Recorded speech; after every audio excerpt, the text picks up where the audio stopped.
is honorable minister and tetapi dapat disensor Presiden ini pemakaman sendiri about Vice President Lainingthou Sanamahi ay from local director SERD yes of honor na pemakaman executive kasi ini orang sendiri kita sudah dari bahasa dengan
konsul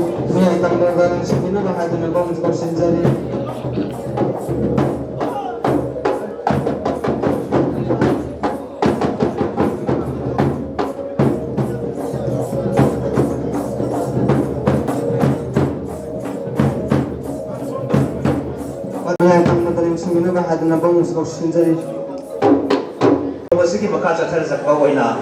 Lainingthou Sanamahi temple kot kapui loisaki miyoi sunda yuban thak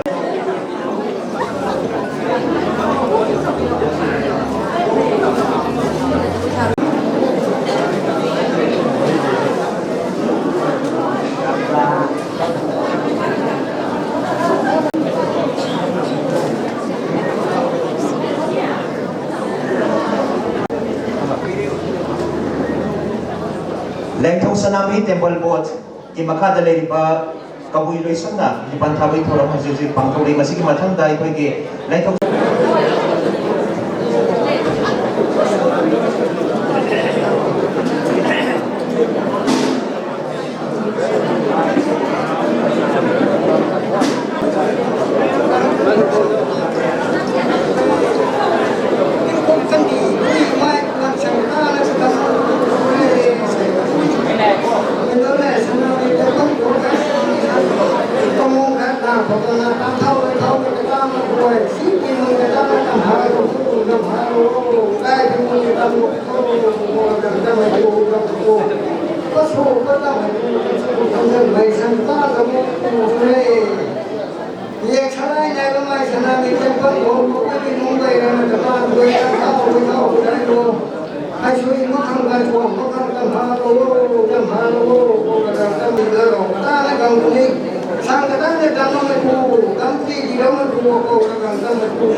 Mobile chingba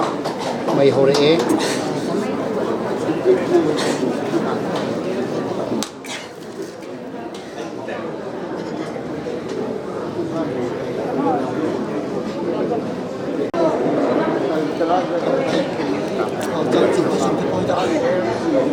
may hore mem si may hore may kuba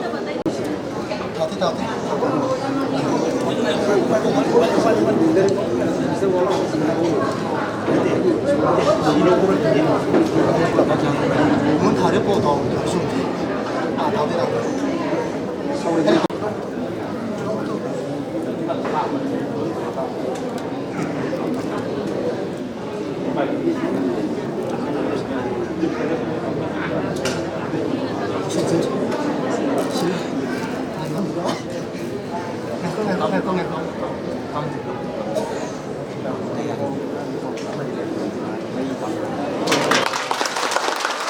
Kapulul sangi mioi sunda sokut pilih bai koigi sengal ba maira sinai koigi ngasigi thoromasigi kai kumda jari kapituna thoromasibo okopida ba madi apuki ba thoromasibo aswai ngam jari mấy thằng không tao có phúc tụ về tao cái đấy thúc về tao mày thì tao mày mày tao cái đó tụi tôi có đâu bây giờ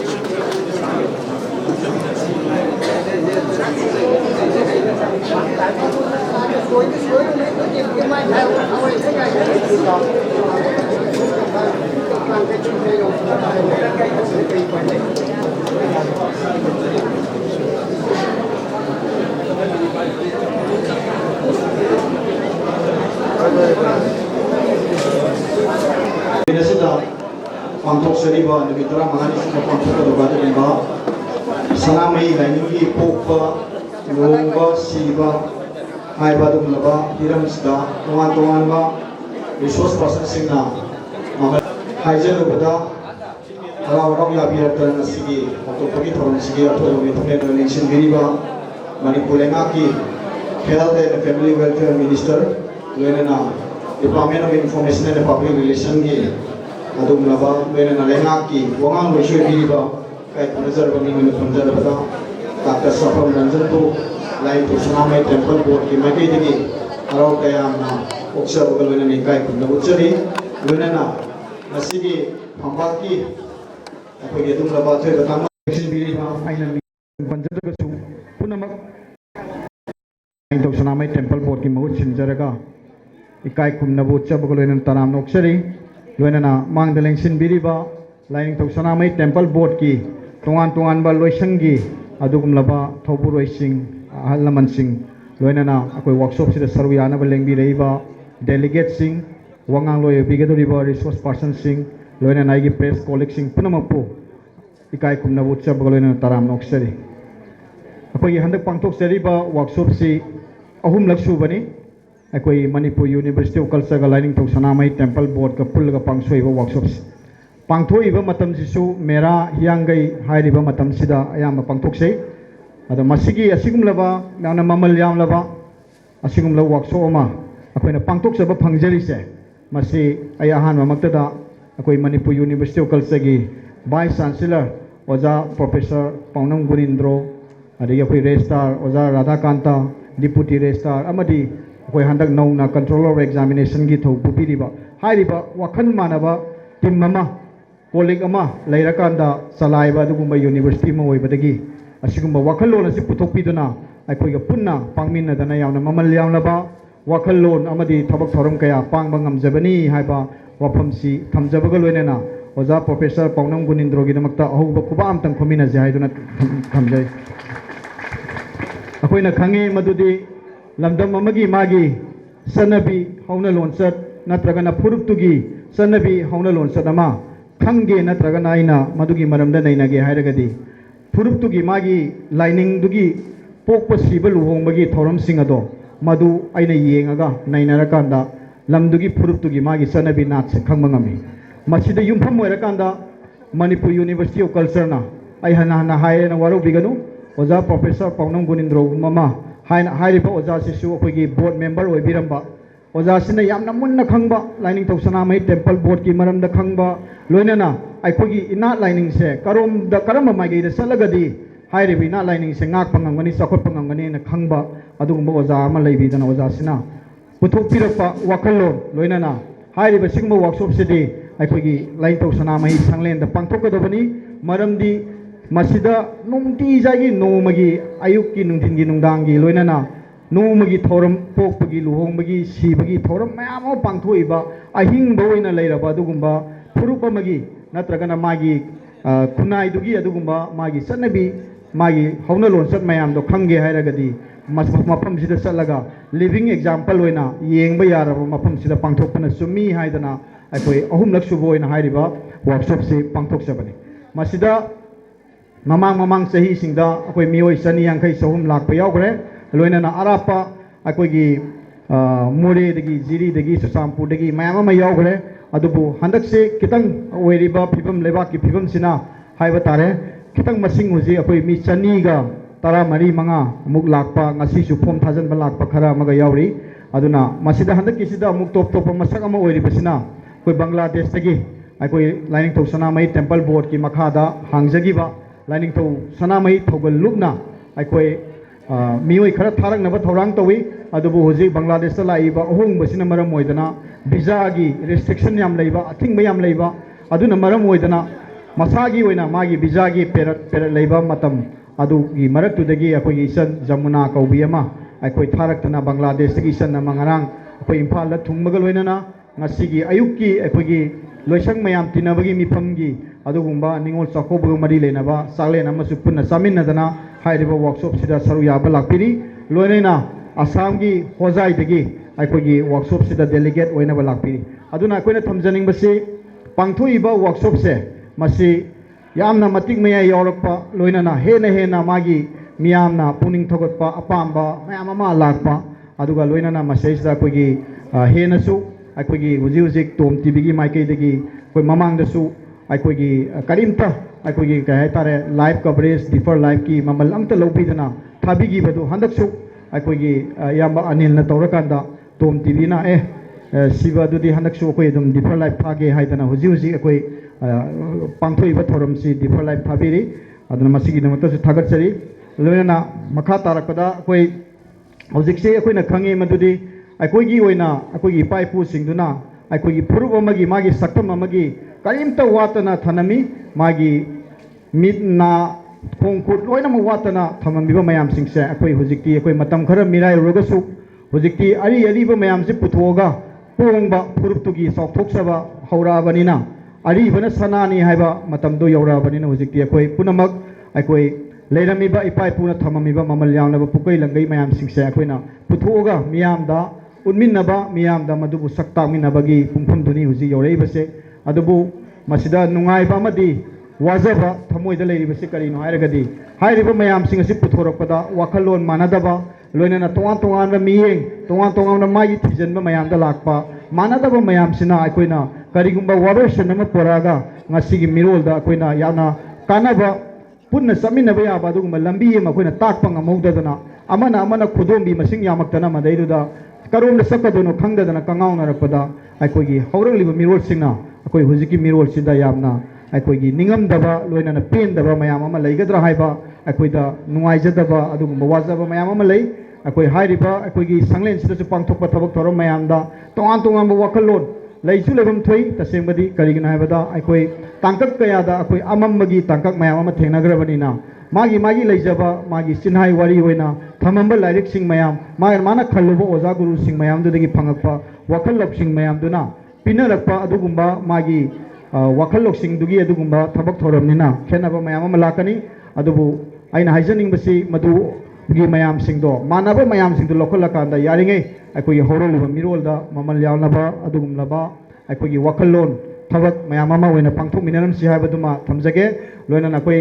Lainingthou Sanamahi temple ꯕꯣꯔꯗꯀꯤꯁꯨ ꯑꯩꯈꯣꯏ ꯅꯧꯅ ꯄꯨꯖꯔꯛꯄ ꯃꯇꯝꯗ ꯑꯩꯈꯣꯏ ꯂꯥꯏꯁꯪꯁꯤ ꯀꯩꯝꯇ ꯊꯕꯛꯀ ꯂꯩꯔꯝꯗꯧ ꯃꯥꯟꯗꯦ ꯑꯩꯈꯣꯏ ꯂꯥꯏ ꯈꯣꯏꯔꯝꯃꯒ ꯆꯨꯝꯅ ꯁꯨꯝ ꯆꯥꯛ ꯏꯁꯤꯡ ꯈꯔ ꯃꯌꯥꯝꯒꯤ ꯂꯥꯛꯏꯕꯁꯤꯡꯁꯤ ꯈꯔ ꯆꯥꯔꯒ ꯂꯩꯒꯗꯧ ꯃꯥꯜꯂꯤ ꯑꯗꯨꯕꯨ ꯃꯉꯣꯟꯗ ꯄꯤꯔꯝꯃꯤꯕ 1976ꯇꯒꯤ ꯑꯦꯛ ꯑꯃ ꯁꯦꯝꯃꯀꯥꯟꯗ ꯃꯇꯝꯗꯨꯗ ꯃꯤꯁꯤ ꯃꯤꯅꯥ ꯊꯣꯛꯑꯒ ꯑꯩꯈꯣꯏꯒꯤ ꯁꯥꯐꯝ ꯂꯥꯝꯐꯝ ꯃꯌꯥꯝ ꯑꯃ ꯃꯥꯌꯣꯛꯅꯔꯀꯥꯟꯗ ꯑꯩꯈꯣꯏ ꯂꯦꯡꯁꯜꯂꯤꯕ ꯉꯥꯟꯊꯣꯏꯔꯤꯕ ꯏꯃꯥ ꯏꯄꯥꯁꯤ ꯃꯤꯇꯣꯞꯀꯤ ꯃꯈꯨꯠꯇ ꯂꯩꯔꯨꯕꯗꯒꯤ ꯁꯤꯗ ꯄꯨꯁꯜꯂꯛꯅꯕ ꯍꯣꯠꯅꯕꯗ ꯃꯤꯑꯣꯏ ꯀꯌꯥꯒꯤ ꯊꯋꯥꯏ ꯊꯥꯈꯤꯕ ꯃꯇꯝꯗꯨꯗ ꯏꯅꯥ ꯂꯥꯏꯅꯤꯡꯒꯤꯗꯃꯛꯇ ꯍꯣꯠꯅꯔꯤꯕ ꯃꯌꯥꯝ ꯑꯃꯅ ꯍꯣꯠꯅꯕꯤꯔꯝꯕ ꯃꯌꯥꯝꯁꯤꯡꯗꯣ ꯃꯗꯨꯗꯒꯤ ꯃꯇꯝꯗꯨꯒꯤ ꯇꯥꯡꯈꯨꯜꯂꯛꯇꯒꯤ ꯆꯤꯐ ꯃꯤꯅꯤꯁꯇꯔ ꯌꯥꯡꯃꯥꯁꯣ ꯁꯩꯖꯥꯅ ꯑꯦꯛ ꯑꯃ ꯁꯦꯝꯃꯀꯥꯟꯗ ꯁꯅꯥꯃꯍꯤ ꯂꯥꯏꯅꯤꯡꯁꯤꯒꯤ ꯑꯣꯏꯕ ꯆꯥꯎꯈꯠꯅꯕ ꯃꯁꯤꯒꯤ ꯉꯥꯛꯂꯧ ꯑꯃ ꯄꯤꯅꯕ 1976ꯗ ꯑꯦꯛ ꯑꯃ ꯑꯦꯁꯦꯝꯕ꯭ꯂꯤꯗ ꯄꯥꯁ ꯇꯧꯔꯒ ꯁꯦꯝꯃꯕ ꯃꯌꯥꯝꯁꯤꯡꯗꯨ ꯄꯥꯔꯒ ꯁꯨꯝ ꯌꯦꯡꯖꯕ ꯃꯇꯝꯗ ꯑꯣ ꯃꯁꯤꯗꯤ ꯑꯩꯈꯣꯏꯒꯤ ꯂꯝꯗꯝꯁꯤꯒꯤ ꯁꯅꯥꯃꯍꯤ ꯂꯥꯏꯅꯤꯡꯒꯤ ꯃꯥꯒꯤ ꯆꯠꯅꯕꯤ ꯅꯥꯠ ꯃꯌꯥꯝꯁꯤ ꯉꯥꯛꯀꯦ ꯍꯥꯏꯔꯒꯗꯤ ꯇꯦꯝꯄꯜ ꯕꯣꯔꯗꯁꯤꯗ ꯃꯊꯧ ꯃꯌꯥꯝ ꯑꯃ ꯄꯤꯔꯝꯃꯤꯅ ꯍꯥꯏꯕꯁꯤ ꯑꯩꯈꯣꯏꯅ ꯊꯤꯖꯤꯜꯂꯨꯕꯗ ꯁꯨꯝ ꯄꯥꯖꯔꯨꯕꯗ ꯊꯦꯡꯅꯔꯛꯄ ꯃꯌꯥꯝ ꯑꯃꯗꯨꯗꯒꯤ ꯍꯧꯖꯤꯛ ꯑꯩꯈꯣꯏꯗ ꯊꯕꯛꯁꯤ ꯅꯣꯡꯃꯒꯤ ꯋꯥꯠꯇꯦ ꯍꯥꯏꯕ ꯇꯥꯔꯦ ꯂꯣꯏꯅꯅ ꯑꯃꯨꯛꯀ ꯍꯦꯟꯅ ꯑꯩꯈꯣꯏꯒꯤ ꯍꯥꯟꯅ ꯕꯣꯔꯗ ꯃꯦꯝꯕꯔꯁꯨ ꯑꯣꯏꯕꯤꯔꯝꯕ ꯑꯣꯖꯥ ꯕꯤꯁꯤꯅꯁꯨ ꯁꯤ ꯇꯧꯒꯗꯕꯅꯤ ꯁꯤ ꯂꯩ ꯍꯥꯏꯕꯅꯆꯤꯡꯕ ꯃꯌꯥꯝꯁꯤ ꯑꯩꯈꯣꯏꯗ ꯃꯌꯥꯝ ꯑꯃ ꯃꯃꯜ ꯌꯥꯝꯂꯕ ꯄꯥꯎꯇꯥꯛ ꯃꯌꯥꯝ ꯑꯃ ꯄꯤꯕꯤ ꯑꯗꯨꯒꯤ ꯃꯔꯛꯇꯒꯤ ꯌꯥꯝꯅ ꯅꯨꯡꯉꯥꯏꯕ ꯍꯥꯏꯕ ꯇꯥꯔꯦ ꯑꯩꯈꯣꯏ ꯍꯧꯖꯤक ꯃꯌꯥꯝ ꯃꯄꯥꯟꯗꯒꯤ ꯀꯩꯗꯒꯤ ꯍꯧꯖꯤꯛꯁꯤ ꯃꯐꯝꯁꯤꯁꯨ ꯈꯔ ꯃꯐꯝ ꯆꯥꯔꯛꯄ ꯑꯩꯈꯣꯏ ꯑꯣꯅꯔꯦꯕꯜ ꯆꯤꯐ ꯃꯤꯅꯤꯁꯇꯔꯅ ꯃꯐꯝꯁꯦ ꯆꯥꯎꯊꯣꯛꯇꯅ ꯃꯐꯝꯁꯦ ꯁꯦꯝꯒꯠ ꯁꯥꯒꯠꯇꯅ ꯇꯧꯔꯛꯄꯗꯒꯤꯗꯤ ꯃꯄꯥꯟꯗꯒꯤ ꯀꯩꯗꯒꯤ ꯃꯤ ꯃꯌꯥꯝꯁꯨ ꯂꯥꯛꯄ ꯍꯧꯔꯕꯅꯤꯅ ꯑꯩꯈꯣꯏꯅ ꯋꯥꯖꯔꯝꯕ ꯃꯌꯥꯝ ꯑꯃ ꯍꯧꯖꯤꯛꯇꯤ ꯃꯪꯐꯥꯎꯅꯔꯕꯒꯤ ꯄꯨꯡꯐꯝꯗꯣ ꯌꯧꯔꯛꯑꯕ꯭ꯔꯅ ꯈꯜꯂꯤ ꯃꯗꯨꯗꯤ ꯑꯩꯈꯣꯏꯒꯤ ꯁꯅꯥꯃꯍꯤ ꯁ꯭ꯇꯗꯤ ꯁꯦꯟꯇꯔꯅ ꯑꯩꯈꯣꯏ ꯕꯨꯙꯤꯁꯀꯤ ꯂꯥꯏꯅꯤꯡꯒꯤ ꯃꯔꯝꯗ ꯕꯨꯙꯤꯁ ꯁ꯭ꯇꯗꯤ ꯁꯦꯟꯇꯔꯅ ꯑꯩꯈꯣꯏꯅ ꯃꯄꯥꯟꯗ ꯆꯠꯄ ꯃꯇꯝꯗ ꯕꯨꯙꯤꯁꯀꯤ ꯂꯥꯏꯁꯪ ꯑꯃ ꯆꯪꯕꯗ ꯂꯥꯏꯁꯪꯗꯨꯒ ꯃꯥꯒꯤ ꯑꯦꯀꯥꯗꯃꯤꯛ ꯅꯠꯇ꯭ꯔꯒ ꯔꯤꯁꯔꯆ ꯏꯟꯁꯇꯤꯇ꯭ꯌꯨꯁꯟꯒꯤ ꯃꯑꯣꯡꯗ ꯍꯥꯡꯕ ꯑꯗꯨꯃꯥꯏꯅ ꯑꯩꯈꯣꯏꯒꯤꯁꯨ ꯁꯅꯥꯃꯍꯤ ꯁ꯭ꯇꯗꯤ ꯁꯦꯟꯇꯔꯅ ꯃꯅꯤꯄꯨꯔ ꯌꯨꯅꯤꯚꯔꯁꯤꯇꯤ ꯑꯣꯐ ꯀꯜꯆꯔꯅ ꯑꯩꯈꯣꯏꯒꯤ ꯑꯦꯛꯖꯤꯀ꯭ꯌꯨꯇꯤꯚ ꯀꯥꯎꯟꯁꯤꯜꯅ ꯑꯌꯥꯕ ꯄꯤꯗꯅ ꯑꯦꯀꯥꯗꯃꯤꯛ ꯀꯥꯎꯟꯁꯤꯜꯒꯤ ꯃꯤꯐꯝ ꯐꯝꯗꯅ ꯁꯦꯂꯦꯕꯁ ꯀꯃꯤꯇꯤꯒꯤ ꯀꯔꯤꯒꯤ ꯃꯌꯥꯝ ꯑꯃ ꯊꯧꯔꯥꯡ ꯇꯧꯔꯒ ꯂꯩꯔꯦ ꯑꯗꯣ ꯍꯥꯏꯔꯤꯕꯁꯤꯡꯁꯤ ꯑꯩꯈꯣꯏꯒꯤ ꯍꯧꯖꯤꯛ ꯂꯩꯉꯥꯛꯇ ꯂꯩꯕꯤꯔꯤꯕ ꯑꯩꯈꯣꯏꯒꯤ ꯑꯣꯅꯔꯦꯕꯜ ꯃꯤꯅꯤꯁꯇꯔꯁꯤꯡ ꯑꯦꯝ.ꯑꯦꯜ.ꯑꯦꯁꯤꯡ ꯂꯣꯏꯅꯅ ꯑꯣꯅꯔꯦꯕꯜ ꯆꯤꯐ ꯃꯤꯅꯤꯁꯇꯔ ꯂꯩꯕꯤꯔꯤꯕ ꯃꯌꯥꯝꯁꯤꯡꯁꯤꯅ ꯈꯤꯇꯪ ꯄꯨꯛꯅꯤꯡ ꯆꯪꯕꯤꯔꯒꯗꯤ ꯃꯅꯤꯄꯨꯔ ꯌꯨꯅꯤꯚꯔꯁꯤꯇꯤ ꯑꯣꯐ ꯀꯜꯆꯔꯗ ꯌꯥꯝꯕ ꯌꯥꯝꯗꯕ ꯌꯥꯝꯅ ꯑꯔꯤꯛꯄ ꯌꯥꯝꯅ ꯂꯤꯛꯄ ꯁꯦꯟꯐꯝ ꯑꯃ ꯌꯥꯝ ꯄꯤꯛꯄ ꯁꯦꯟꯐꯝ ꯑꯃ ꯊꯝꯕꯤꯔꯒꯗꯤ ꯑꯩꯈꯣꯏꯒꯤ ꯁꯅꯥꯃꯍꯤ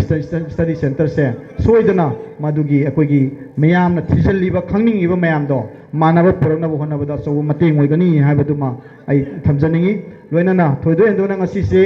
ꯑꯩꯈꯣꯏꯒꯤ इकाई खुमनजरब मिथुंगलेन ओइना लेंसन बिरिबा कोइगी एसआरटी की डायरेक्टर ओजा रोमेन लेंसन बिरिंगाइदा कोइना थमजनिंग बमना कोइ तोंगान तोंगान बा लाइनिंग की मरमदा कोइगी स्कूल की सिलेबस करिकुलम द मयाम मा यावी हिंदू की लाइनिंग की मरमदा बुद्धिस्ट की लाइनिंग की मरमदा पिक चावबदुन तोंगामा मनी अदुना यारगदी कोइ सिलेबस करिकुलम दा सनामही की ओइबा अदुगुंबा वारी लिखुन अमा हौरलिबा मियोल सिंगदा खंगन बयाबा यामना तेंतकबा ताका गमतंग हापेनबगी थौरांग अमतंग पैकअप निंगबगी हानिंगबगी अवकलोन दमतंग थमजगे लोइनना लोइसनजरपदा अकोइ पांथोइबा थोरमसी अकोइ ngसायुक्तगी पांथोकजरपा दुगुंबा माराथन की ओइबा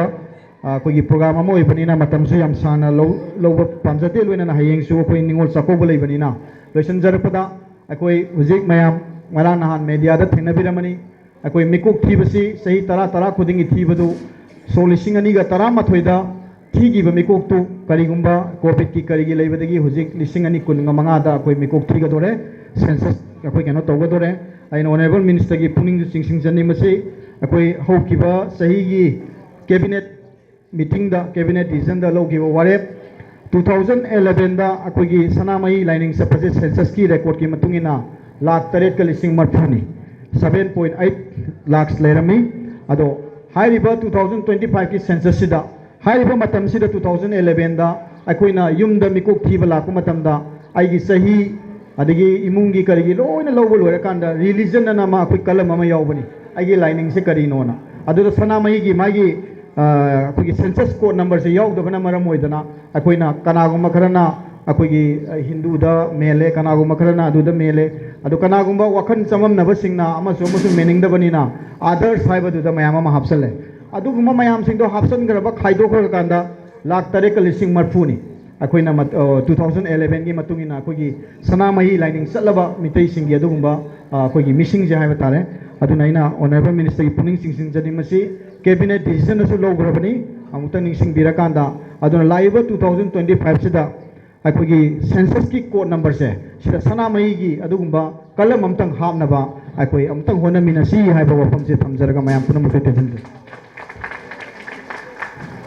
Lainingthou Sanamahi Temple Board na ngasagi tarap na upa madi nung giwaron thambiramakidabda hanana thagatsari marak sida aikoigi kamsung gangumai kabui aikoina thajari ba kudasta lengkhat pinaba hangganan nolokjari tharomasigi makha chathara jarpa oina aikoina ꯅꯨꯃꯤꯠ 15ꯅꯤ ꯆꯨꯞꯅ ꯄꯥꯡꯊꯣꯛꯆꯒꯗꯧꯔꯤꯕ ꯉꯁꯤꯒꯤ ꯍꯧꯗꯣꯛꯄꯒꯤ ꯊꯧꯔꯝ ꯑꯁꯤꯒꯤ ꯑꯩꯈꯣꯏꯒꯤ ꯀꯤꯠꯁꯤꯡ open tꯧꯕꯤꯅꯕ ꯐꯣꯡꯗꯣꯛꯄꯤꯅꯕ ꯑꯩꯈꯣꯏꯒꯤ ꯂꯦꯡꯁꯟꯕꯤꯔꯤꯕ ꯏꯀꯥꯏ ꯈꯨꯝꯅꯖꯔꯤꯕꯁꯤꯡꯗ ꯁꯤꯟꯅꯖꯔꯤ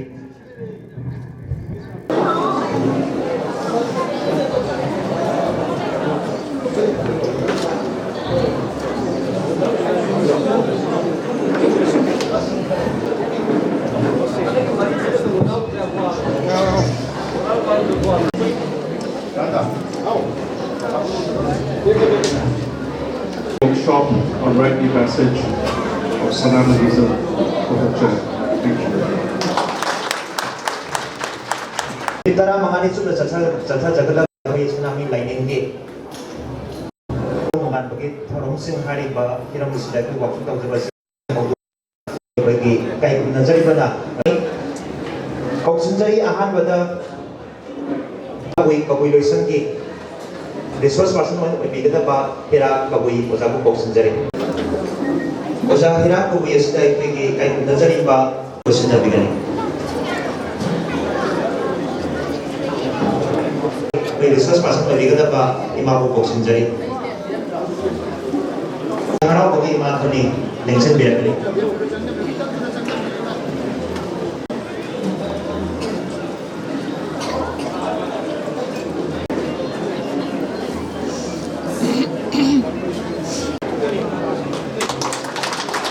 Matamasin na pagi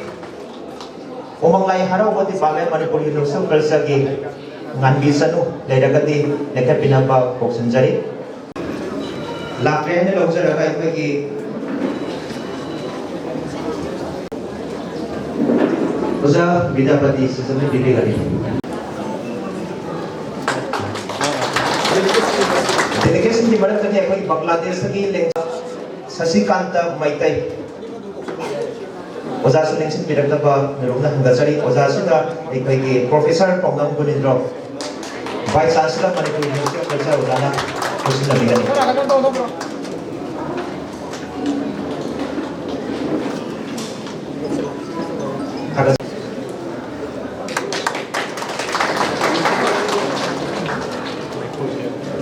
hi mapau aina hongjaba Tuhan pa beda sini sudah tapi tiba amati nukul Tuhan tu maka seterusnya.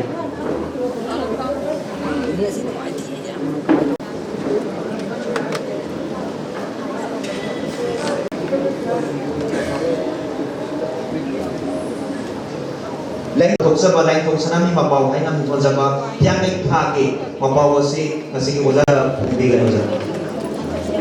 Ito kapaloga pagi इतने गिदी उपयोगी इंग्राजी से सत्ता ऑफिस की ओर बतबक थोड़ा सत्ता बनी ना हाई रिबन था सिंगा अफबा फतबा तवदबा तोरेदबा अकोई पिजबा दुमबा पौजेनी मसी सही फरक पगी दुमबा कंपाइलेशन तोरगा फुथोक्सबा दुमबा अकोई था तरनी थोगी Lainingthou Sanamahi मपाउनी हाई होनबा अकोई ना वखलोन फुथोक्सरपदा अकोई लंदमसिदा अयिंग नुंथिन नुंजुनु साखाक्तना Vocal Association na asawo thogang lobiki aduna akoi ngasigi asum secretary na amtang akoi Lainingthou piralaga akoi Lainingthou Sanamahi temple board jabhi nuai jabhi tumnaba akoi thagalpa forward yawba tumnaba na akoi thogal sari PSC ko tumjana ba koksari Manipur Vocal Association gi oza ajit amari oza surji Manipur Vocal Association gi president namadi secretary da अभी अपावसी यौना बा into करेंगे यो थोसाल सरे थी हमारे खुदों तो भी वेरे ना अकोगी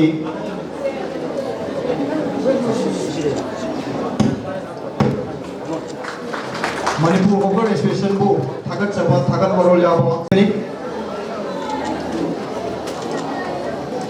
थागत सरी बनाइबो minister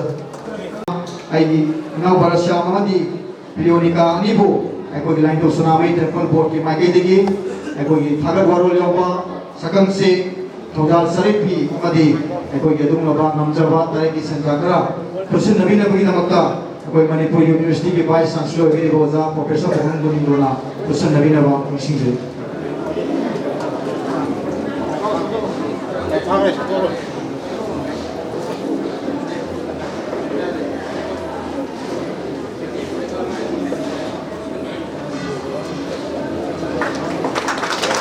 we know Parasamsi, Hariba, Mapawasi, recording.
Thakachari.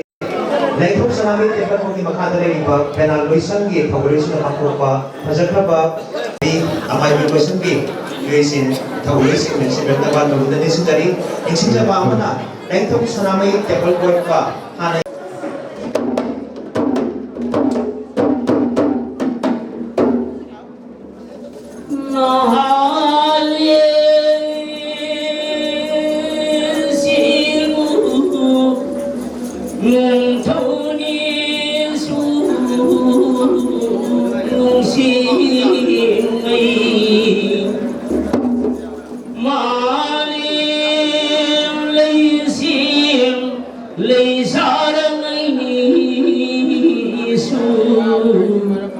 Malang tarang nung dangay amang mga nitaw siliba singun nanggu purunday oyung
来西，哦还有嘿哈，哦还有嘿哈，哦还有嘿。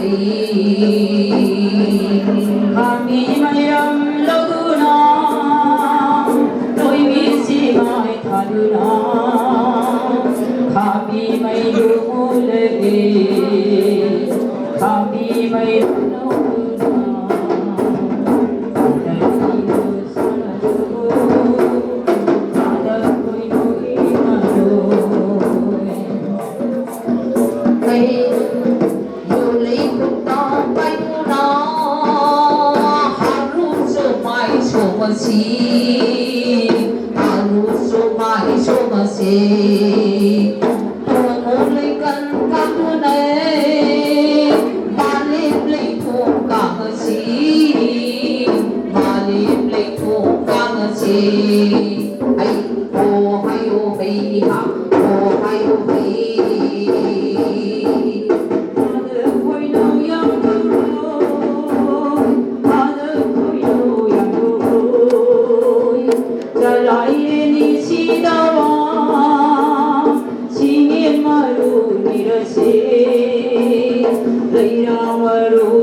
Hãy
subscribe cho kênh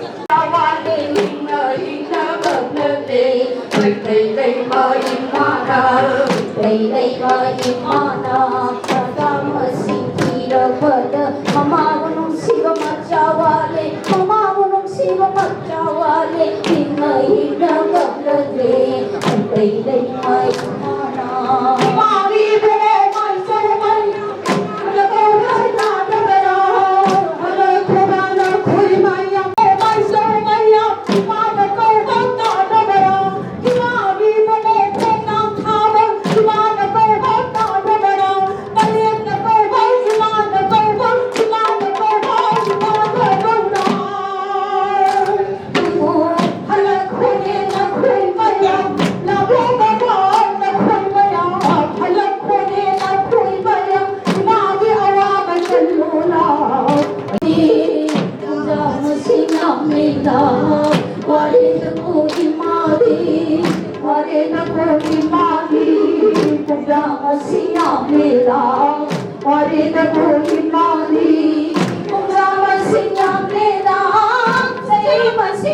Mì Gõ để không bỏ lỡ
matana masani sintang khai roi si achal bi sa khai roi si ai koi sil inaumi ima amati masani ai koi sil inaumi ima amati masani sintang khai roi si achal bi sa khai roi si ai koi sil inaumi ima amati masani pai han si piran doma don ken na ken na mai dei ki sa tam ulasi pai han si piran doma don ken na pai han si piran doma don ken na mai dei ki sa tam ulasi mi kha pon da pam da ba kanguna hauri ni ngai ta ta na pai han si piran doma don ken na mai dei ki sa tam ulasi pai bunom si ba atho sin na pai bunom si ba atho sin na pen ha pon ba pen ha pon ba ha pon ba ha pen se ai pa iram dam na ba thora iram ba iram dam na ba thora thora ke pai han si piran doma don ken na mai dei ki sa tam ulasi pai han si piran doma don ken na pai han si piran doma don ken na mai dei ki sa tam ulasi pai han si piran doma don ken na mai dei ki sa tam ulasi pai han si piran doma don ken na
Thakasari isai losang ki isai thaman dawil ko ta kana thakasari masiki pun solo dawil ta ba pun losang ki thakasari oxygen matham masiki matham da pai thoro masik kan changing me jagani bagi doctor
Ibdo Sanamahibu Koyumjari Loyan Nangasigi Tenbi Ministry of Culture Git Vice Chancellor Biriba Paunam Ozakunindro Mayatam the Lengchin Viva Loyana Mayatam the Lengchin Biriba Punamapu Aina Taram the Wokshari, Kot Wanjari, Loinana, Rapa Mafamdagi, Taramasibu, Yakai Kumnajari, Kok Nonjari. Nasigi Nimitaramani, Chatagadaba Workshop, Koi Sanamahi, Lining Chatpasingi, Dharamajigi, Kanglon Tambiba, Pok Padagina, Luhongba, Amadi, Nungaba, Haid Lakidaba, Sibauki, Chanagadaba, Kanglon Tambibagi. Tauramasi, Asugumba Tauramasi, Sinbiriba,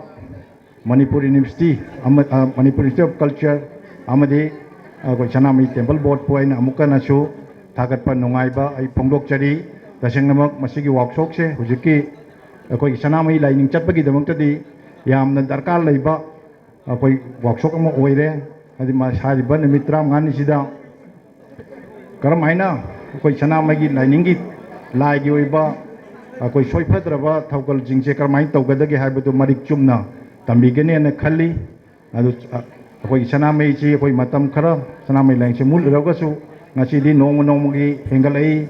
aina ujabada koi lekai gi laisang cherau ching ka bam malai 2003 da maitei gi cherau ba nong pan ba numit sida mi mari manga katamak laaga lai khurami 2003 da laisang ama sai aduga koi gi Mayamgi Gauragi Cherau was the meat of Mayamam Laki Adubu Sahi Amaniki Mamang the Gidi, my take Cherau, which is the Milishing Mari Mangase, Kwampaki or Kitchida, like Kromzilla Eva. A minor might take Cherau when Michida, my take Cherauba, no palm the Cherau, when Mrs. Suki Matik, Hengalakre, Aduna, a koi Dharmachi, a koi Sanami lining Chapachi, Amna Pamba, Maruina, my take communities in a Topa lining Chalukasu, Zikloina, Hanjalai. Ado masi tangai padana nga chay koi ki sibana pannauk sibana panbigi wadu maina akoi ki education da haira gadi angang singi school da textbook da hapaga taman baisi dakar lai National Policy of Education National Education Policy 2020 da chu masi ki jaga che yauri lamdam sigi mai magi lamgi chana kanglon lamchat bevar hongna lonchat masum mayam gi hap na ba provision yauri Madugi Matungina, Akogi Lamdamjina, Maruina Masumagi Tabakse, Akoi ACRT and the Jariba Department China, Paikali, Masina, Curriculum Semaga, Curriculum the Gimaka, Duda, Syllabus Semaga, Textbook Iraga, Mother Tamangadavani, Hanadakiso, Koi Lamdamasiki Port Kayamarum Yauri, Maite Taban Yauri, the Kawi Shingi Wadi, the Nago, Tankul Shingi Wadi, Mera. Thongmai than ba sin chingba kaya marum chu yauri adubu akoi sanamai liningi oiba kodam moina hairabada pangong koiba adagi ibdo sanamai gi wadi sina chingba mayam je akoi hapsan ba yai adubu masi karmaina hapuno haibada akoi gi ACRT na putwa ba matungda state level curriculum and syllabus committee haiba achoba body amalai Hiriba body Sinamasi approved Torakanda, textbook from the Yorkadavani, Ada Isamak director Amoina, I Masi Honazage, I Gilebel Magna Hector, Yaure Habadi, Namde, like Ibudo Sanamagi, Jagani, I Yamkana Haibasu, I Namjadabani, otherwise Honazage, Quaitaki, Angamba Takta, Honaraga, I assume say young Nabai, Honazage, Adabu Machiki, Wakfoxida, I Hining Ba. I katang di haijage koi Sanamahi liningi aina thengnajaba haitare aigi ikuboksi ai Thawban dagini ma ahal wakanda Sanamahi laiksi changi ai magi da challi nongma chalubada akoi gi aina sidagi achapot laigi kaise puraga challi aduda hojikan di mayang bi sum thengnaba kanda aseng bai singji karai ko rage da singji lainadabanina koi gi ligla gi adi laisna gi putokpa bottle gi singji masi aseng bo wede Ado Arangbam Duna Maduki Isingdo, bottle to Hangdok Tabida Lai Ginena Tami, Aina Hare Masi Dona Gumba, Amada Tobra, Natragana, ꯈꯨꯖꯥꯏꯒꯨꯝꯕ ꯑꯝꯗ ꯍꯩꯗꯣꯛꯑꯒ ꯀꯠꯄꯤꯌꯨ ꯍꯥꯏꯔꯦ ꯑꯗꯨꯃꯥꯏꯅ ꯍꯥꯏꯅꯕꯤ ꯑꯗꯨ ꯅꯨꯡꯉꯥꯏꯇꯦ ꯑꯗꯣ ꯁꯤꯒꯨꯝꯕꯁꯤꯁꯨ ꯑꯩꯈꯣꯏꯒꯤ ꯉꯁꯤ ꯋꯥꯛꯁꯣꯞꯁꯤꯗ ꯑꯩꯈꯣꯏꯒꯤ ꯋꯥꯛꯁꯣꯞꯁꯤ ꯌꯥꯎꯕꯤꯕ ꯂꯥꯛꯄ ꯑꯁꯨꯃꯥꯏꯅ ꯊꯧꯒꯜ ꯆꯠꯀꯗꯕꯁꯤꯡꯅ ꯑꯩꯈꯣꯏ ꯈꯔ ꯅꯥꯟꯅ ꯇꯧꯕꯁꯦ ꯃꯁꯤ ꯇꯧꯍꯟꯅꯤꯡꯉꯤ ꯂꯣꯏꯅꯅ ꯑꯩꯅ ꯌꯥꯝ ꯍꯥꯏꯖꯅꯤꯡꯕ ꯑꯃꯅ ꯑꯩꯈꯣꯏꯒꯤ ꯃꯇꯥꯡꯁꯤꯗ ꯑꯩ ꯄꯨꯊꯣꯛꯆꯕꯅꯤ ꯑꯩꯈꯣꯏꯒꯤ ꯂꯨꯍꯣꯡꯕꯗ ꯑꯩꯁꯦ ꯃꯥꯝꯃ ꯌꯥꯝ ꯁꯥꯈ꯭ರೆ ꯑꯗꯨ ꯃꯌꯥꯝꯁꯨ ꯑꯗꯨꯝ ꯁꯥꯕꯤꯔꯝꯒꯅꯤ ꯑꯗꯨ ꯂꯨꯍꯣꯡꯕꯒꯤ ꯃꯁꯤ ꯍꯥꯟꯅ ꯂꯩꯔꯝꯕꯁꯨ ꯌꯥꯏ ꯂꯩꯔꯝꯗꯕꯁꯨ ꯌꯥꯏ ꯂꯩꯔꯝꯗꯦꯅꯁꯨ ꯑꯩ ꯈꯟꯖꯩ ꯂꯨꯍꯣꯡꯕꯗ ꯅꯨꯄꯤ ꯊꯤꯜꯂꯛꯄꯗ ꯅꯨꯄꯤ ꯃꯄꯥꯁꯤꯒꯤꯗꯤ ꯐꯝꯐꯝ ꯑꯃ ꯁꯦꯝꯃꯒ ꯁꯤ ꯅꯨꯄꯤ ꯃꯄꯥꯒꯤꯅꯦꯅ ꯊꯝꯃꯤ ꯑꯗꯒꯤ ꯂꯨꯍꯣꯡꯉꯤꯉꯩ ꯃꯇꯝꯗ ꯅꯤꯄꯥ ꯃꯄꯥꯗꯨ ꯂꯥꯛꯄ ꯀꯥꯟꯗꯁꯨ ꯅꯤꯄꯥ ꯃꯃꯥꯗꯨ ꯂꯥꯛꯄ ꯀꯥꯟꯗꯁꯨ ꯃꯥꯒꯤ ꯃꯐꯝꯗꯨ ꯐꯝꯐꯝ ꯊꯝꯃꯤ ꯑꯗꯨꯕꯨ ꯂꯨꯍꯣꯡꯕꯁꯤꯗꯤ ꯌꯥꯝ ꯃꯔꯨ ꯑꯣꯏꯕ ꯂꯣꯏꯁꯤꯜꯂꯛꯄꯗ ꯅꯨꯄꯤ ꯃꯌꯨꯝꯗꯒꯤ ꯅꯤꯄꯥ ꯃꯌꯨꯝꯗ ꯀꯩꯅꯥꯁꯤ ꯊꯤꯜꯂꯀꯥꯟꯗ ꯉꯁꯥꯏꯒꯤ ꯁꯛꯈꯪ ꯃꯥꯏꯈꯪꯅꯗꯅ ꯂꯣꯏꯁꯤꯜꯂꯛꯄ ꯃꯇꯝꯗ ꯃꯥꯝꯃ ꯊꯤꯔꯛꯑꯦꯕ ꯑꯗꯣ ꯃꯥꯝꯃ ꯊꯤꯕ ꯃꯇꯝꯗ ꯑꯩ ꯃꯥꯝꯃꯁꯦ ꯑꯍꯨꯝ ꯃꯔꯤꯛ ꯁꯥꯈ꯭ꯔꯦ ꯅꯨꯡꯉꯥꯏꯇꯦ ꯃꯥꯝꯃ ꯀꯥꯏ ꯂꯩꯒꯦꯅ ꯊꯤꯅꯩ ꯃꯥꯝꯃ ꯃꯅꯤꯡꯗꯒꯤ ꯃꯥꯝꯃ ꯀꯧꯔꯛꯑꯣ ꯍꯥꯏꯔꯒ ꯐꯝ ꯅꯥꯟꯒꯗꯕꯅꯤ ꯅꯥꯜꯂꯤ ꯃꯥꯝꯃꯁꯤꯒꯤ ꯐꯝꯐꯝꯁꯦ ꯃꯁꯤ ꯑꯃ ꯂꯨꯍꯣꯡꯐꯝꯁꯤꯗ ꯃꯁꯤ ꯁꯦꯝꯕꯤꯕ ꯌꯥꯗꯕ꯭ꯔꯥ ꯑꯩꯈꯣই ꯍꯥꯟꯅꯗꯤ ꯂꯩꯇꯕ ꯃꯥꯜꯂꯤ ꯑꯗꯣ ꯃꯥꯝꯃꯁꯤ ꯌꯥꯝ ꯆꯥꯎꯕ ꯀꯩꯅꯣ ꯑꯃ ꯂꯧꯏ ꯂꯨꯍꯣꯡꯕꯗ ꯌꯥꯝ ꯆꯥꯎꯕ ꯗꯥꯏꯇ ꯑꯃ ꯃꯥꯝꯃ ꯌꯥꯎꯗ꯭ꯔꯕꯗꯤ ꯁꯨꯡꯌꯥ ꯌꯥꯗꯕ ꯀꯩꯒꯨꯝꯕ ꯃꯥꯝꯃ ꯍꯥꯏꯕꯁꯤ ꯂꯩꯇ꯭ꯔꯒꯁꯨ ꯀꯅꯥꯒꯨꯝꯕ ꯑꯃꯅ ꯃꯥꯝꯃ ꯁꯥꯔꯒ ꯃꯁꯤꯒꯤ ꯊꯧꯔꯝꯁꯦ ꯄꯥꯡꯊꯣꯛꯇꯕ ꯌꯥꯗꯦ ꯑꯗꯨꯅ ꯃꯥꯝꯃꯒꯤ ꯃꯐꯝꯁꯦ ꯑꯃ ꯊꯝꯕꯁꯦ ꯑꯩ ꯄꯥꯝꯖꯩ ꯑꯗꯨꯅ ꯉꯁꯤꯒꯤ ꯋꯥꯛꯁꯣꯞꯁꯤꯗ ꯑꯩꯅ ꯃꯁꯤ ꯑꯩ ꯄꯨꯈꯠꯆꯔꯤ ꯃꯁꯤ ꯈꯟꯅꯕꯤꯕ ꯌꯥꯕ꯭ꯔꯥ ꯈꯟꯅꯕꯤꯌꯨ ꯂꯣꯏꯅꯅ ꯑꯩꯒꯤ ꯇꯔꯞꯇꯒꯤ ꯁꯅꯥꯃꯍꯤꯒꯤ ꯑꯣꯏꯕ ꯂꯥꯏꯔꯤꯛ ꯇꯝꯕꯗ ꯌꯥꯎꯅꯕꯒꯤꯗꯃꯛꯇ ꯑꯩ ꯑꯉꯝꯕ ꯊꯥꯛꯇ ꯑꯩ ꯍꯣꯠꯅꯖꯒꯦ ꯃꯁꯤ ꯍꯥꯏꯔꯒ ꯑꯩ ꯇꯦꯟꯁꯤꯟꯖꯔꯒꯦ thank you Sanglen Ahibam Ronel Director SEERT Manipuna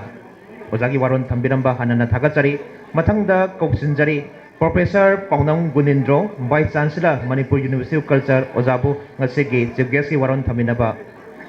Ngapigani Guest of Wanagi Waron Thamina Koksinjari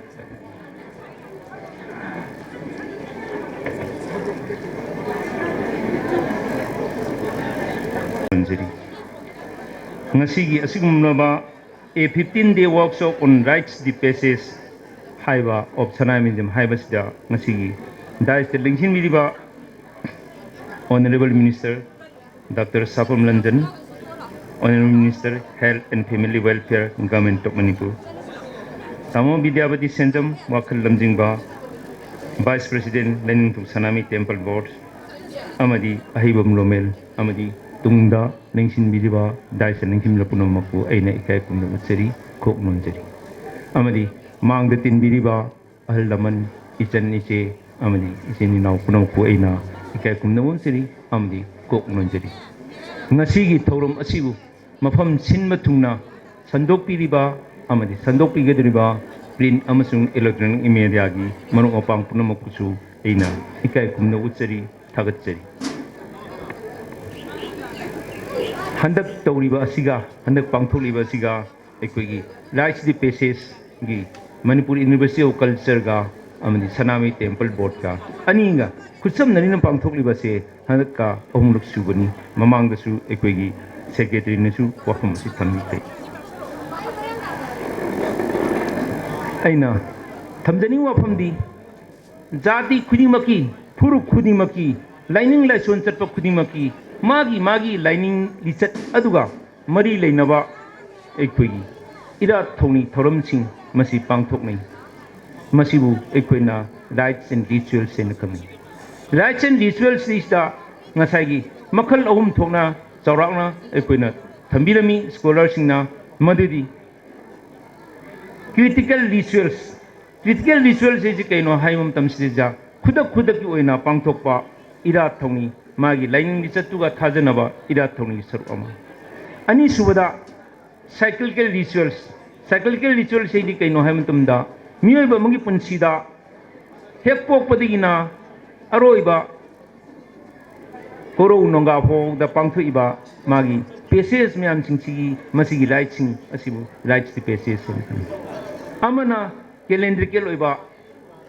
Equigi, Matamgi, Equigi. Nimit Taban Akaknom the Pangtopa, Lining Lisatuga, Marie Lena Pangtopa, Aduma Festival, rituals. High Riba, ritual Om Sigimanum Stesa, quite again Amaru Oversi, Karino, Haimatam Stesa, Equi Rights the Paces.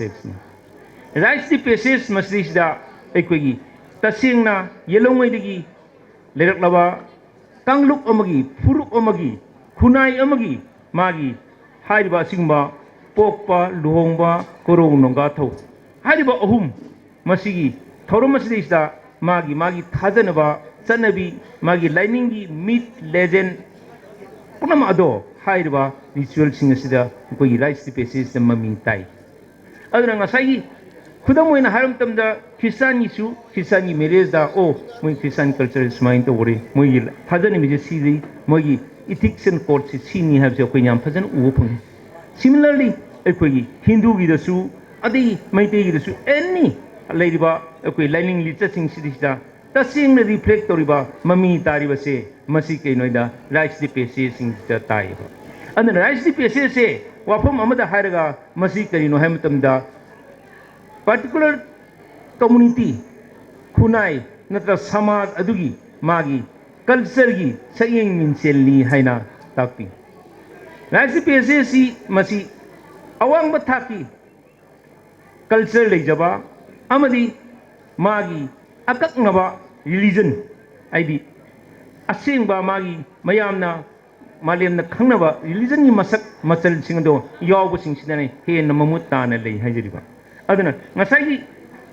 aikoina laibu wafamdi aikoi Sanamahism Sanami Laining masi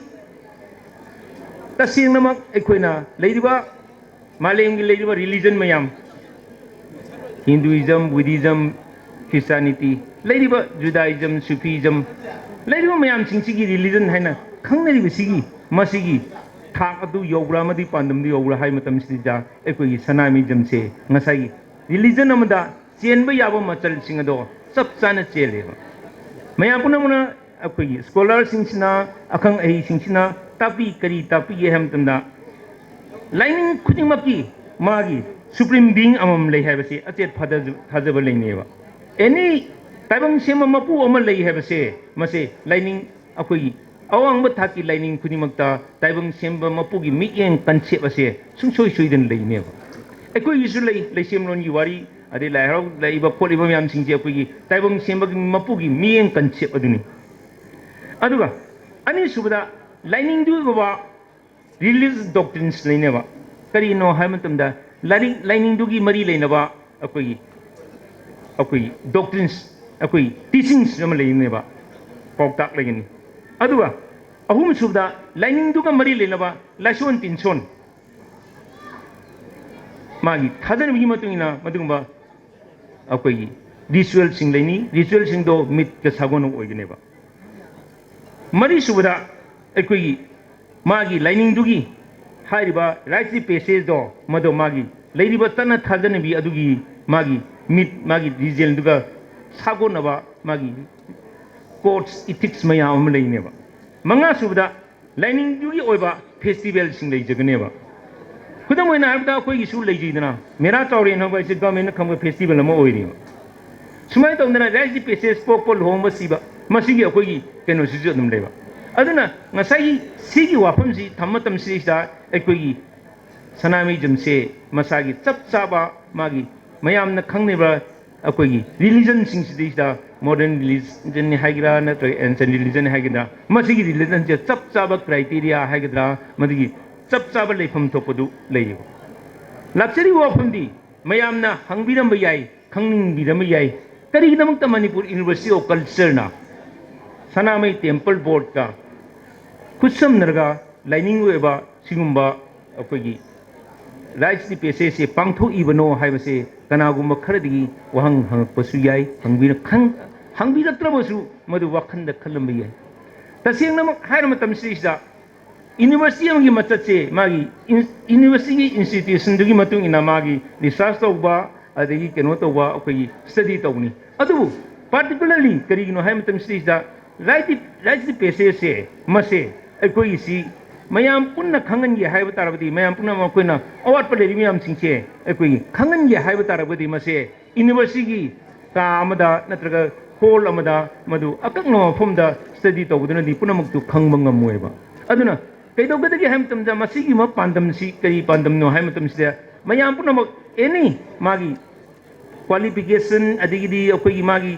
adu ogadam ada for example Manipur University the mana class yogi ni he should be a graduate or postgraduate disasi orna adu ba akhang na makrali adu singo matam si mayam khang ba yaba masidi kedo gadagi hai matam sia suman mayam khang ba yaba mayam gi namta masing ba ko gi keno si masi khang na ba he na pak sanna masibu khang na ba gi namta di masi suman to na pullaga to busne he na phagani aduga Manipur University of Culture gi pandam dikari no hebda lamdam sigi yamna top pa masak yamna unique oiba culture se mase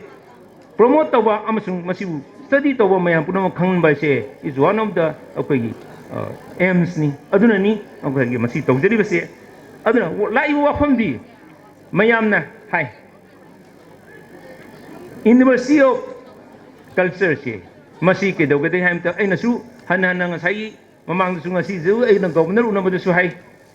India da 1074 university 1074 university si manungda 416 na state university run by the state government aduga 65 na central government ki center ki university lemo riba khadna akoi kari university no hai matam ja private university ne amna deemed to be university all together 1074 universities le masigi leriba university mari lising amaga humdra mari 2023 ki akoi February phauda mi handak ki mai se keno to yamna akoi detail report tu laitri adana pramain to ge hai matam si sa leiriba university sing si da University of Culture se ahum khatane ba kari no hai matam si sa ahambada akoi Utkal University of Culture na only culture gi ngata university ma masi 1999 da ninkhaji ba Utkal University of Culture ni akoi isi 2015 da Manipur state government na under Manipur state legislative makhada linkhakiba amana Assam gi 2018 si da Majli Lekta Majli University of Culture ba ahum sin lei asidai da hariba masisa akoi mangda su dharma das lingsili yam kanna masi chen gibani akoi RN culture department sina masi kamai to na oirakadagi kholakadagi hayum tangja adana adu oide adada live wafamdi thamjani wafamdi malim sida aikoi Manipur gi hai tariko missing si India gi oni yengasu akoi missing si yam de India gi 340 crore khare helam ba yare hozi 3.4 billion people si manung si sa akoi leriba Manipuri sing si masing si loino punsilaga masi akoi 36 lakh 37 lakh maximum 30 ana 0.38 mo oiguduni akoi population se but adu akoi na international ke level da as well as the national level da akoi na tawriba keno sikari no ham tam da akoi contribution se masi immense ni mayam punam khangbi ni akoi sagon kangji Malem Paul Sagon Kangi say Manipuri Horki Bene say okay Lord Kurjana 1903 da Ekui Man Tedal of Poloina India Viceroy Nadum Ilamadum Yo Amana Kedogati Hampton says Jagoi the Hare Ekui classical dance Manipuri dance Yam Ganasali Sangiton the Hare Manipuri Sangiton say Masi Equina Yamna UNESCO Diawi Handak the Yam no namu equi. Lai Harawasi almost Masi Silo Isle, Manipuri Umang Lai Harawa, Lai Harawasi, Samna, Lai Harawasi, Masi intangible heritage, Tananaba, Sarkar, Siam, Kanohona Biri, Adumadu, Ha, Great Hagadori Haba, Minto. Aduna Masai, Haidiba, Equi Asuyam advanced with culture. Sada Landa Hare, Manipurgi, Cavalry, Manipurgis. Sagol lami se asuki matik phawi ngasi de khoi kari phimon de lebon no khangde adu matam amada Manipur gi cavalry se masi kari haje matam se da they are the terror of the upper Burmese haiba akoi ngasi keno toriba Burma gi upper Burma gi keno sing se Manipuri cavalry Garvin was in his expert horsemen were the terror of upper Burma haiba aduga Ayutthaya Thugai matamda Desai history da kari yoge da Manipur gi 500 cavalry se ngasa Ayutthaya thugai Thailand thugai bi yawi Burmese sing sinni hai sumai tawdana matam da hai no humna panama sada landani khangde culture ni khangje ekoi singsi sum ekoi mutpadmak tenati mami samthar puguma asingma tawsi sta koina mase ekoi gi keno se ekoi hairiba ekoi culture si yokhatpa punna khangmina daba khangmina gi tangai phadaba du yam matang lai aduna kramai tawgi hai matam si sta ekoi na thijilu dama wani puya punan orasu amagi orasu ekoi gi sum suwat wati aina madu ai apang bai wakhandu oram bai adu aina thengna duru matam si sta ngasai hairiba Manipuri paukta kaya ai khutang mamtang ani dang panjage kramai taw matam sida haini kari hai mamtam da ekoi Manipuri ekoi teaching mayam le tari teaching le ye da amam badai kai ba khangdo asing mi kawi hai amam badai kai ba khangbai sikani amam badai na na tai cha da bu nati amam badai kai ba khangbai sikai no hamtam aina kari ma aran ba ma tawge na khan matam da mayam khangdam su mayam da amam borsu ai di khangi ba ai tawgi ri aran bane do madubu khangba ngamba adumba amam dai kai ba khangdo mado asing mi kawi haina ekoi lining list ki ori di yaw that means Hindu da na aham brahman English da na know thyself sumai donna aina thenga jaru ba kharani mayam ne yam phawi phai yamna akoi Srimad Bhagavad Gita